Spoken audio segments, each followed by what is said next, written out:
my sister thinks that she can dictate what we do in my own home. So when she tells me we're sitting down to have dinner as a family, I object to her and I say no. We're going to eat separately and we're going to eat in our bedrooms. Am I the a-hole for saying my sister doesn't have to dictate what I do in my own home after she insisted on setting the table for dinner? Hey guys, I'm 42, the eldest of 8 siblings. This concerns my youngest sister, Elina. Me and my husband have 2 kids, 16 and 13. Elina's staying with us for 4 months because she started a new college, and well, she needs some time to sort out housing. Well, she's been here for a couple weeks so far, and last night she made dinner for everybody. She said she wanted to. The way dinner usually works in my household is I dish up the food, then my kids take it to their rooms to eat. We obviously have family dinner too, but this is just more convenient for all of us, and we don't have to spend time setting the table every day. And we can also eat at different times if needed. Also, by different times, I don't mean someone eats at 7 and someone eats at 3 a.m., just a small gap. I know. This is not for everyone, and that's definitely okay. But this is what works for our family. Elina knows this. So last night, she made fried dumplings, orange chicken, fried rice, and chocolate cake for dessert. I went into the kitchen to thank her and saw her setting the table. I told Elina she doesn't need to, and we'll just take the food from the pot. My 13-year-old started saying she was hungry, so I went to get her food since everything was done. But this is when Elina stopped me and said to wait a few minutes and we'll just eat together. Again, I told her that's not how it really works here. One of my kids is hungry now, but my 16-year-old usually eats a bit later. Elina then said she was going to serve the dumplings first, then the chicken and the rice and cake after. I repeated to her one more time, just in case she could not hear me. We can get the main food at once, cake later, and if anyone wants seconds, we'll come and get it. It's fine. No need to set the table. She looked upset and said she wants to have a nice dinner together, and she wants to involve the children. I had enough at this point, so I told her, I know my kids and family. She doesn't have to dictate what we do in my own home. My husband saw what was going on and told Elina thanks, but we know how to serve ourselves. Elina eventually understood, but she was acting sulky and giving me the cold shoulder this morning. So guys, I just want to know, am I the a-hole? What's up everybody, Mr. Reddito here, so I just want to let you know there is an update for this story, but first let's look at some comments. It says, most of all commenters are just thinking that OP and her dinner rules are strange. Everyone seems confused in the comment section about how she could misconstrue what her sister meant by cooking for the family and eating together as a family. It shows a lack of consideration and love for her sister's kind of gesture, and she's deemed an a-hole. So, this is the type of comments that were coming up a lot. A lot of people were saying, hey, OP, it seems like you're emphasizing that she and her husband value independence in their daughters, which is why no one eats together as a family. They only eat dinner together once a month. This is OP's response to that question.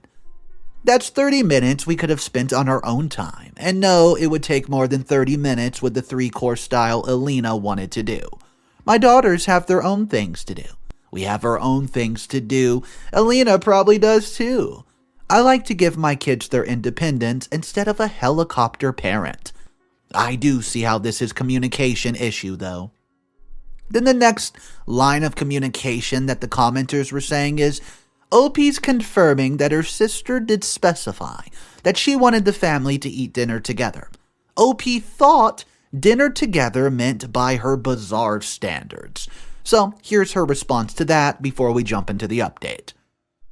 Elina asked me a few days prior and said she wants to cook a meal for everybody, and what day would be the best for that.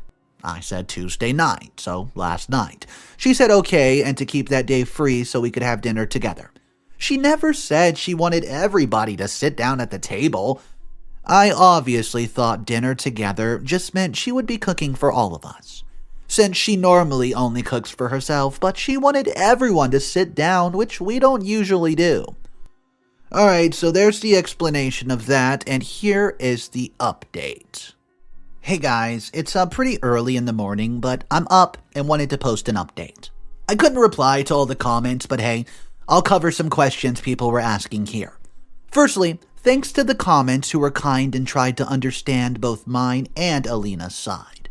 And I can definitely see that we had some communication issues. I'm going to list a couple things, starting with number 1.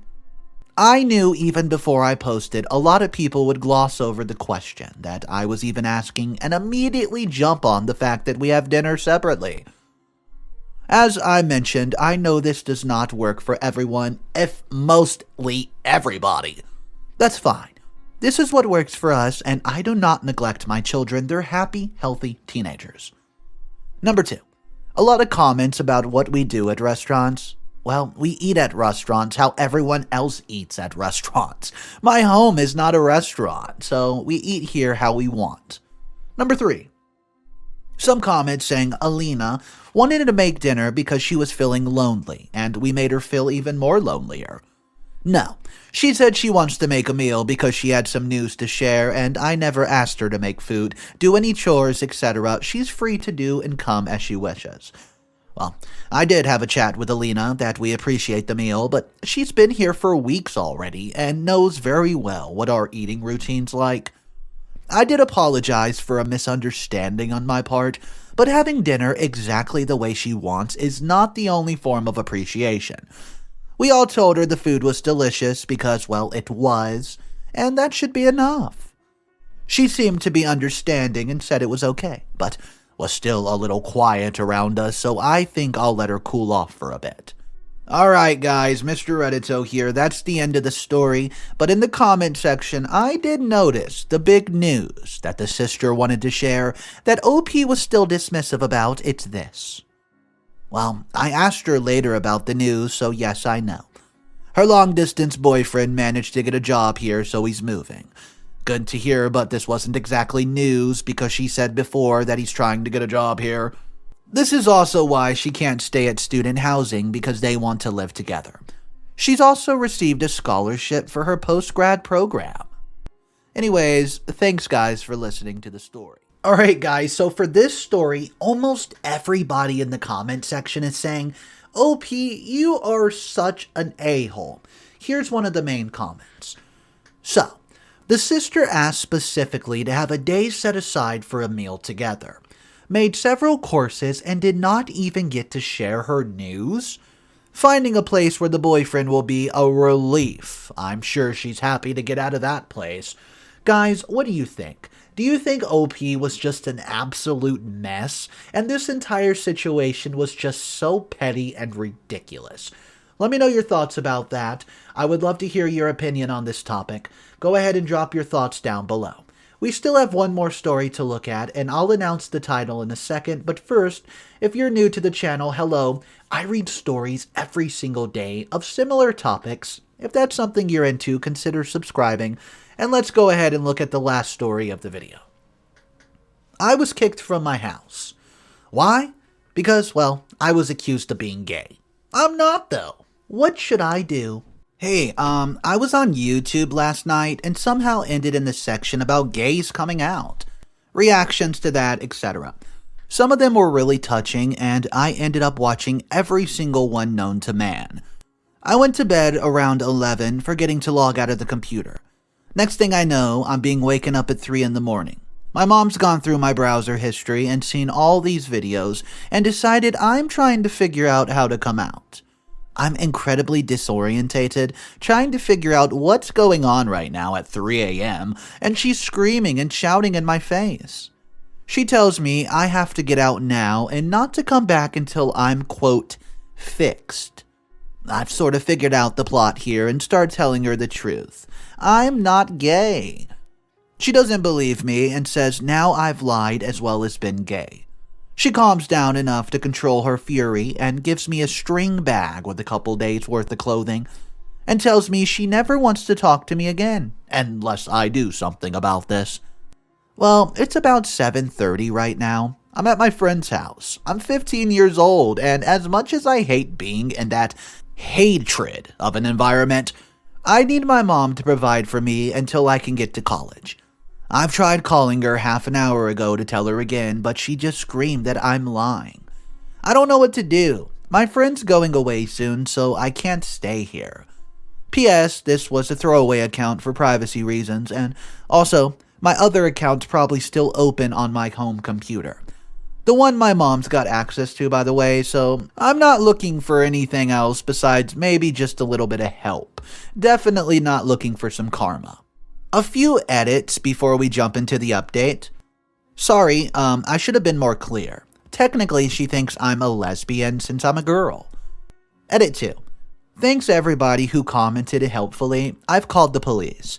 They'll be here in half an hour, and after that, I'll look into some of the numbers and shelters you guys posted. You all have no idea how helpful you are. Edit 3. Hey guys, the cops came, interviewed me, asked a bunch of questions about normal home life and what happened. They've gone to my house to bring her into the station. They say it's likely that there'll be at least some charges, and CPS is being brought. Don't know when I'll have next access to a computer, but thanks to everybody. You're the main thing getting me through all this. Edit number 4. Putting this edit at the top because I don't think people are reading down to the bottom. I'm a girl. Police talked to my mom and she agreed to take me back in. Since my normal home life isn't abusive or anything like that, it's doubtful that there's going to be any consequences. CPS is going to be coming in to check on everything for the next couple of months. I can't say I'm entirely pleased, but I think it's good for my younger siblings because, well, neither them nor I need to be shoved around in different foster homes and split up. My mom's still not talking to me. Whatever. She's a jerk anyways. Thanks to everybody who helped, and you guys are my true family. Also, got a lot of questions about my dad. Yes, he passed away last year. He was a decent guy. I don't think this would have happened if he was still alive. And final edit before the update. There's a couple things I just wanted to say. Number 1. The becoming gay comment. It stopped being funny after about the 50th one. Number 2, for your information, my mom's not religious. This was not a Christian thing. It was a quote, my mom's a jerk thing. I used to go to church with my father, and some Christians are beautiful, amazing people. Some are jerks, though. Number 3, a couple people have asked what I want to do later in life and how I plan on going to college. I actually want to go to military college and then serve our country like my father. Most military colleges are, I believe, free or extremely low cost. Updates. I don't know if anyone wants an update, but a couple people asked yesterday, and I don't know if anyone even saw my edits. Well, I called the police.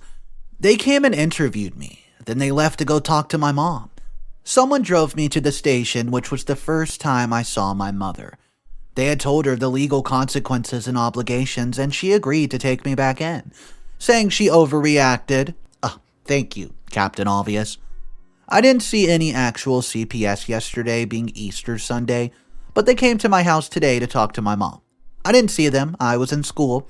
They'll be coming to talk to me tomorrow and then continuing for several months, as I told you yesterday. I think this is probably one of the best ways this could have turned out. From what I've heard about CPS and foster care, it's not a good way to grow up.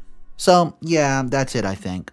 Thanks so much to every single person who helped. I've recorded all the numbers you gave me in an online journal, which I'll remember to log off.